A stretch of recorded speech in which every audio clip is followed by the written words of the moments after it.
अस्सलाम वालेकुम स्टूडेंट्स। तो इस चैप्टर के अंदर जो भी इंपॉर्टेंट टॉपिक्स थे वो हमने सारे कर लिए हैं। अब हमारे पास बहुत माइनर से टॉपिक्स रह गए हैं जिनके अंदर अभी मैं आपको बताऊंगी कि सेल इंजरी के मैकेनिज्म्स क्या हैं, और ये सारे आपको ऑलरेडी बताए हुए हैं डिफरेंट वीडियोस के अंदर। इसके बाद हम देखेंगे कि सेलुलर डेपोजिशंस जो हैं वो कुछ मटीरियल या पार्टिकल्स या कुछ पिगमेंट जो हैं वो सेल्स के अंदर एक्यूमुलेट होना शुरू हो जाते हैं, तो वो हमने सेलुलर एक्यूमुलेशन का टॉपिक पढ़ना है। देन कैल्शियम की डेपोजिशन होती है दो वेज में, ठीक है, जिसको हमने डिवाइड किया हुआ है कैल्शियम डिस्ट्रोपिक कैल्सिफिकेशन या मेटास्टैटिक कैल्सिफिकेशन, वो और कुछ थोड़ी सी बात करेंगे एजिंग की, तो आपका ये चैप्टर ख़त्म हो जाएगा। ठीक है, अभी स्टार्ट करते हैं हम मैकेनिज्म्स ऑफ सेल इंजरी। तो मैकेनिज्म ऑफ सेल इंजरी से पहले हमें एक दो तीन बातें पता होनी चाहिए कि जो सेल इंजरी होती है वो डिपेंड करती है, जो भी सेल का रिस्पॉन्स होता है वो डिपेंड करता है कि जो इंजरियस स्टिमुलस था ना वो कितना स्वेयर था और वो कितने ड्यूरेशन के लिए था। अगर वो इतना स्वेयर नहीं था, शॉर्ट ड्यूरेशन के लिए था, तो आपको पता है सेल क्या करेगा, अडेप्ट कर जाएगा। अगर वो लॉन्ग ड्यूरेशन के लिए था तो रिवर्सिबल इंजरी होगी, और अगर बहुत लॉन्ग ड्यूरेशन के लिए था तो फिर इरिवर्सिबल इंजरी होगी।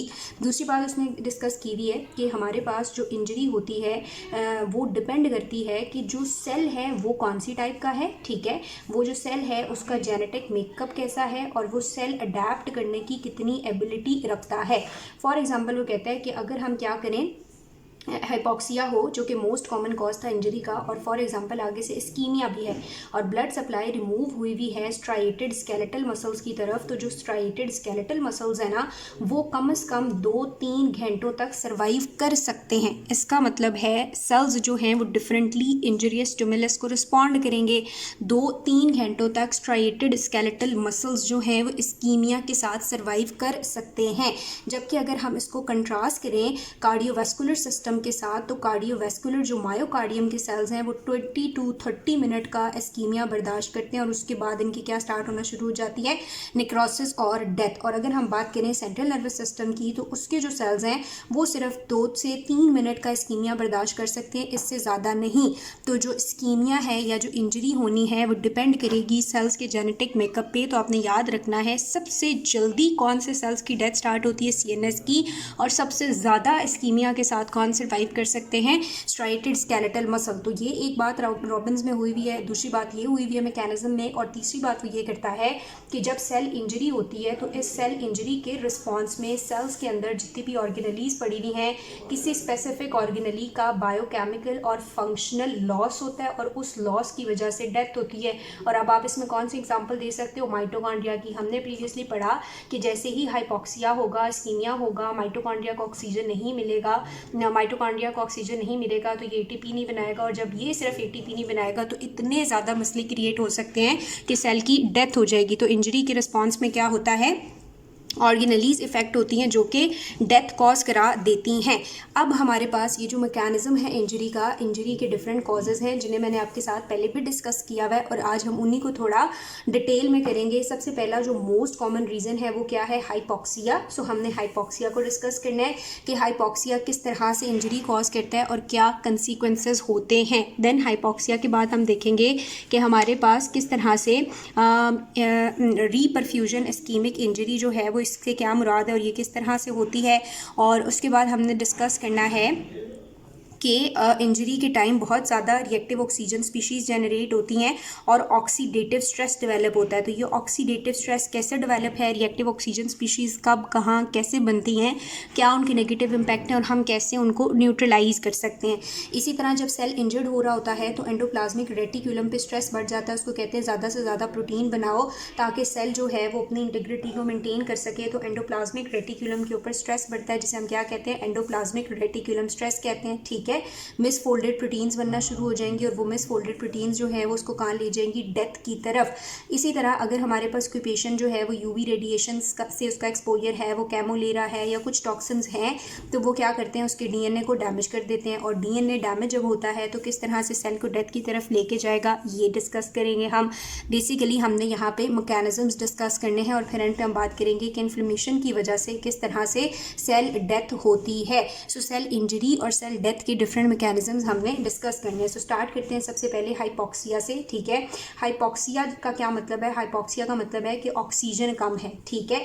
अब नॉर्मली जब ऑक्सीजन मौजूद होती है तो जो माइटोकॉन्ड्रिया है वो क्या करता है? ऑक्सीडेटिव फॉस्फोराइलेशन, और ऑक्सीडेटिव फॉस्फोराइलेशन करके क्या करता है? एटीपी बनाता है। और एटीपी जो है वो एनर्जी है जो सेल को रिक्वायर है बहुत सारे फंक्शंस करने के लिए। अगर ये एनर्जी नहीं होगी तो सेल ने अल्टीमेटली मर जाना है, जैसे हमने पहले भी बात की है। लेकिन वो लिखता है रॉबिन्स के अंदर कि जब हमारे पास ऑक्सीजन की डेफिशिएंसी है या हाइपॉक्सिया है तो एकदम से सेल की डेथ नहीं होगी, बल्कि सेल पहले कुछ कंपनसेशन करने की कोशिश करेगा, कुछ कंपनसेटरी मैकेनिज्म्स को एक्टिवेट करेगा। और हाइपॉक्सिया के रिस्पॉन्स में कंपनसेटरी मैकेनिज्म में सबसे पहले हमारे पास किसकी एक्टिवेशन होती है? तो सेल जो है कंपनसेशन करने की कोशिश करता है और उस कंपनसेशन में वो एक फैक्टर को स्टार्ट इंड्यूस करता है जिसे हम कहते हैं हाइपॉक्सिक इंड्यूसिबल फैक्टर 1, ठीक है। अब ये हाइपॉक्सिबल इंड्यूसिबल फैक्टर 1 जो है ये 2-3 मैकेनिज्म्स के थ्रू सेल को बचाने की कोशिश करेगा। ये क्या करेगा? सबसे पहले ये प्रोटीन की सिंथेसिस को ज़्यादा करेगा ताकि प्रोटीन्स जो है वो ज़्यादा हों और वो हमें ऑक्सीजन के साथ, ऑक्सीजन की कमी के साथ अडेप्ट करने के लिए हेल्प करें, ठीक है। उसके अलावा ये वेस्कुलर एंडोथेलियल ग्रोथ फैक्टर को स्टिमुलेट करता है और ये क्या बनाता है? ये हाइपॉक्सिक इंड्यूसिबल फैक्टर क्या करते हैं? वेस्कुलर एंडोथेलियल ग्रोथ फैक्टर को स्टिमुलेट करते हैं और ये वहाँ पे नई ब्लड वेसल्स बनाता है, क्योंकि एक सेल की तरफ ऑक्सीजन क्या आ रही है? कम आ रही है, तो ब्लड की कमी की वजह से ही होगी। तो ये वहाँ पे नई ब्लड वेसल्स की जनरेशन करेगा ताकि ज़्यादा से ज़्यादा वहाँ पे ब्लड आए और ऑक्सीजन आए। तो अडेप्ट करने के लिए एक ये तरीका भी अपनाया जाएगा। और अगली बात ये है कि ग्लाइकोलाइसिस शुरू कर दी जाएगी, ग्लाइकोजन का ब्रेकडाउन स्टार्ट कर दिया जाएगा ताकि ऑक्सीजन ना आने की वजह से जो एटीपी कम बन रहे हैं वो ग्लाइकोलाइसिस, जब ग्लाइकोजन का ब्रेकडाउन होगा ग्लूकोज होगी और ग्लूकोज से फर्दर एटीपी जनरेट होंगे तो कहीं ना कहीं हम चीज़ों को कंपनसेट कर लेंगे। और अगर ऐसा सेल है जिसके पास ग्लाइकोजन बहुत ज़्यादा है, जैसे लिवर वगैरह है, तो वो इस हाइपॉक्सिक इंजरी के साथ कंपनसेट कर जाएंगे। लेकिन ऐसे सेल जिनके पास ग्लाइकोजन स्टोर्स नहीं है, जैसे कि ब्रेन है, तो वो कंपनसेट नहीं कर पाता, या फिर इंजरी हमारे पास बहुत स्वेयर होगी तो वो कंपनसेशन भी कब तक होनी है? एट लास्ट जो है कंपनसेटरी मैकेनिज्म्स फेल हो जाएंगे। और जब कंपनसेटरी मैकेनिज्म्स फेल होंगे तो कंप्लीट तौर पे ऑक्सीजन की डेफिशिएंसी की वजह से एटीपी की प्रोडक्शन कम हो जाएगी। अब मुझे बताओ, अगर एटीपी कम हो जाएंगे तो उससे क्या चीज़ें होंगी? हमने ऑलरेडी पढ़ा कि जैसे एटीपी कम होते हैं तो एटीपी रिक्वायर्ड होते हैं सोडियम पोटाशियम एटीपीएस की वर्किंग के लिए, तो वो जो सोडियम पोटाशियम पंप था वो फेल हो जाएगा। जब सोडियम पोटाशियम पंप फेल होगा तो उसकी वजह से सोडियम का इन्फ्लक्स होना शुरू हो जाएगा, ठीक है। कैल्शियम का भी बहुत ज़्यादा इन्फ्लक्स, यानी कैल्शियम अंदर आएगा, और पोटाशियम का क्या शुरू हो जाएगा? ई फ्लक्स, जिसकी वजह से जो रेस्टिंग मेम्ब्रेन पोटेंशियल है वो डिस्टर्ब हो जाएगी, मेम्ब्रेन की सारी इंटीग्रिटी लॉस हो जाएगी। सोडियम अंदर आ रहा है तो इसके पीछे वाटर भी आएगा, तो हमारे पास क्या देखने को आएगी? सेलुलर स्वेलिंग देखने को आएगी, ठीक है। उसके अलावा मेम्ब्रेन की इंटीग्रिटी खत्म हो जाएगी, माइक्रोविलाइज लॉस हो जाएंगे और वाटर की वजह से वो ब्लबिंग स्टार्ट हो जाएगी, जो सारी कंडीशंस हमने पढ़ी थी, ठीक है। मेम्ब्रेन की इंटीग्रिटी लॉस हो जाती है, आयनिक जो बैलेंस था वो खराब हो जाएगा और ब्लबिंग अपीयर होगी। ये बुक के अंदर एक टेबल सा बना हुआ है, वो भी मैं आपको दिखाती हूँ, ये चीज़ें तो आपको पता है। दूसरी बात ये है कि जब ऑक्सीजन नहीं है, ऑक्सीडेटिव फॉस्फोराइलेशन नहीं है, तो सेल के अंदर क्या स्टार्ट हो जाएगी? सेल के अंदर एन एरोबिक ग्लाइकोलाइसिस स्टार्ट हो जाएगी, ठीक है। इस एन एरोबिक ग्लाइकोलाइसिस की वजह से ज़्यादा क्या बनेगा? लैक्टिक एसिड, और जब एसिड बहुत ज़्यादा बनेगा तो पीएच फॉल करेगी, और जब पीएच फॉल करेगी तो एंजाइम जो है वो वर्क स्टॉप कर देंगे, एंजाइम की जो नॉर्मल फंक्शनिंग थी, वर्किंग थी, वो डिस्टर्ब हो जाएगी। उसके बाद हमने कहा था कि जब हमारे पास ये एटीपी नहीं होते तो प्रोटीन जो है वो भी नहीं बनते, और प्रोटीन नहीं बनते तो राइबोसोम जो है रफ एंडोप्लाज्मिक रेटिकुलम से डिसोसिएट हो जाता है। सो राइबोसोम डिसोसिएट हो जाएगा, जिसकी वजह से प्रोटीन सिंथेसिस भी रुक जाएगी और अल्टीमेटली इन सारे कंसिक्वेंसेस की वजह से सेल की क्या हो जाएगी? डेथ हो जाएगी।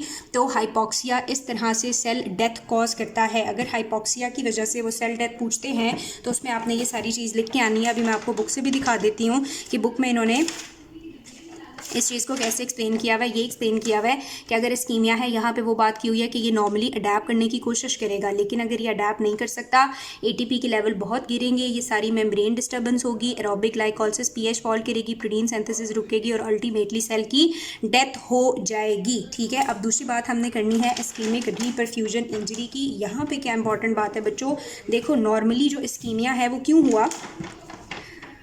वेट अ मिनट, नॉर्मली जो इस्कीमिया है हमारे पास वो क्यों हुआ?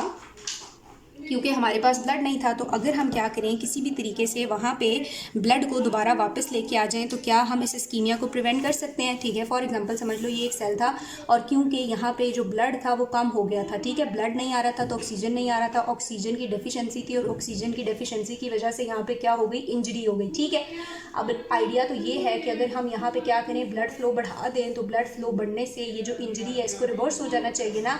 लेकिन कुछ कंडीशंस में ये देखा गया कि जब हम ब्लड फ्लो बढ़ाते हैं तो उस ब्लड फ्लो के बढ़ने की वजह से जो इंजरी है वो फर्दर क्या होती है, वर्सन होती है। ठीक है, इंजरी क्या होती है, वर्सन होती है। तो इसको हम कहते हैं reperfusion ischaemic injury. Reperfusion ischaemic injury यानी हमने रीपरफ्यूज किया ब्लड, उस टिश्यू को, उस सेल को वापस दिया, तो उसकी वजह से फिर भी क्या होना शुरू हो गई, इंजरी होना शुरू हो गई। और ये पैराडॉक्सिकल है क्योंकि नॉर्मली तो ऐसा नहीं होना चाहिए। अब ऐसा क्यों होता है, इसकी दो रीजंस बताई गई रॉबिन्स के अंदर। एक रीज़न वो ये कहता है कि जब हम यहाँ पे ब्लड भेजते हैं, ज़्यादा ब्लड भेजते हैं, तो ज़्यादा ब्लड में ऑक्सीजन भी ज़्यादा जाएगी।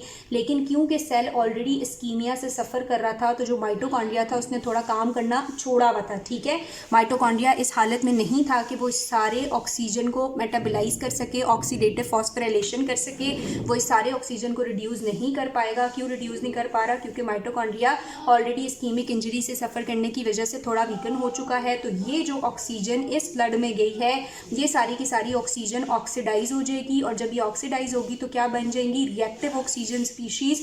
और रिएक्टिव ऑक्सीजन स्पीशीज़ असल में क्या है, ये फ्री रेडिकल्स होती हैं। इनके पास एक अनपेयर्ड इलेक्ट्रॉन होता है। ये बहुत ज़्यादा इंजरियस होती हैं क्योंकि क्या करेंगी, ये सेल्स के लिपिड के साथ, न्यूक्लिक एसिड के साथ, प्रोटीन्स के साथ बाइंड करेंगी और उनकी टॉक्सिफिकेशन और इंजरी कॉज करेंगी। तो एक रीज़न तो ये कि जब रीपरफ्यूज़ किया तो ऑक्सीजन ज़्यादा गया और वो ऑक्सीजन माइटोकॉन्ड्रिया रिड्यूस नहीं कर पाया और वो ऑक्सीजन ऑक्सीडाइज हो गया, रिएक्टिव ऑक्सीजन स्पीशी बनी और इंजरी जो है वो हमारे पास फर्दर वर्सन हो गई। दूसरी बात ये है कि ये एक सेल है और इसके अंदर ऑलरेडी इंजरी हुई थी। ठीक है, अब हमने क्या किया कि जब ब्लड बढ़ाया तो आपको पता है ब्लड के अंदर बहुत ज़्यादा ल्यूकोसाइट्स होते हैं, ब्लड के अंदर बहुत ज़्यादा कॉम्प्लीमेंट प्रोटीन्स होते हैं और ब्लड के अंदर एंटीबॉडीज़ होती हैं। ठीक है, जब ये ल्यूकोसाइट गए, इन्होंने देखा जी इंजरी हुई है, तो इन्होंने कहा हम अपना काम करें। इन्होंने भी यहाँ पे रिएक्टिव ऑक्सीजन स्पीशी बनाना शुरू कर दी जो इंजरी को फर्दर वर्सन करेगा।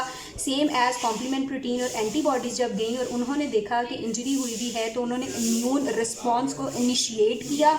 इम्यून रिस्पॉन्स को इनिशिएट करने की वजह से यहाँ पे जो इन्फ्लेमेशन है वो ज़्यादा हो गई और इंजरी फर्दर वर्सन हो गई। तो दूसरी कंडीशन हमारे पास क्या है कि जब ब्लड फ्लो ज़्यादा हुआ तो ब्लड में ल्यूकोसाइट गए, कॉम्प्लीमेंट प्रोटीन गए, एंटीबॉडीज़ गई जिन्होंने ऑलरेडी प्लेजेंट इंजरी को क्या किया, सेंस किया और इम्यून रिस्पॉन्स बढ़ाया। और इम्यून रिस्पॉन्स बढ़ेगा तो इन्फ्लेमेशन बढ़ेगी, इन्फ्लेमेशन बढ़ेगी तो इंजरी फर्दर हमारे पास इंक्रीज़ होगी। तो आपको बात समझ आई है कि क्यों रीपरफ्यूज़ करने से, ब्लड फ्लो इन्हेंस करने से क्यों इंजरी हो रही थी। एक तो इसलिए कि रिएक्टिव ऑक्सीजन स्पीशी बनी और एक इसलिए कि ब्लड के अंदर बहुत सारी चीज़ें आ गई। ठीक है, अब वीडियो लंबी हो रही है तो मैं थर्ड वाला फैक्टर जो है वो आपको नेक्स्ट पार्ट में समझाती हूँ।